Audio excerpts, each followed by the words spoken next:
tell us a little bit. If you look at a fin, Robbie, if you know, and if I'm, let's say I'm an intermediate sailor, I've now, you know, had the G10 that came with my board. I'm ready to move on to something better. What do I need to consider?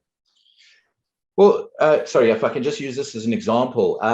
Basically, you've got obviously your leading edge, you've got your trailing edge, you've got your box type. Usually, you know, most fins on the free ride and slalom side come with what they call a tuttle box or a deep tuttle box or a power box.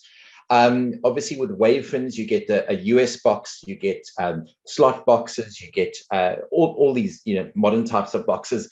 But I think if we just keep the subject to simple tuttle boxes, what's important with regards just looking at a fin is, first of all, if you're going to buy a second-hand fin, make sure that it's not damaged on the leading edge. That's the most important part, because any form of damage on the leading edge will contribute towards spin out, and that's the last thing you want on a board. It's probably the worst attribute of any fin. Then basically you're going to look at the fin in terms of its length, and you know, length is usually measured on most fin manufacturers along the trailing edge, from the box to the highest point on the tip.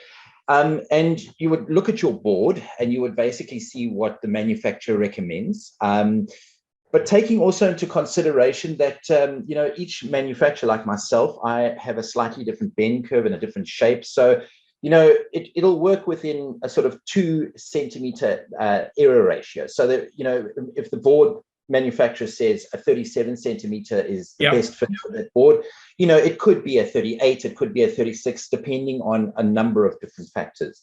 So just looking at the fin, I think the most important thing is looks are very deceiving. You know, some fins look beautiful and they work terribly, other way around sometimes as well. But I would definitely say, you know, if you're going to buy a fin, first of all, make sure that you do your homework. You know, ask around, read up on blogs, make sure that obviously it's a reputable fin. Why? Vincent, as I explained last time we had a chat, you know, these are your tires on your motor car. And from that perspective, if your tires are not good, it doesn't matter what kind of engine you've got, you're not going to do well. So I always use that little bit of sales talk sometimes, because of the fact that you can buy and spend a massive amount of money on equipment, and if you have the wrong fin, it really is not doing justice to all, you know, everything that you've got. And I've ridden boards before, some of the best slalom boards and free ride boards, wave boards, and you just feel there's something wrong. It feels like you're dragging weed, you know, or you feel that you're just not getting that lift and that pop that you expect. And from that perspective, it's usually got to do with the fin or other settings. But the fin, although you know, a lot of people sort of say, well, you know, it's the last thing they'll buy, it should be the first thing on your list. If you're going to spend money on a board, spend money on a decent fin.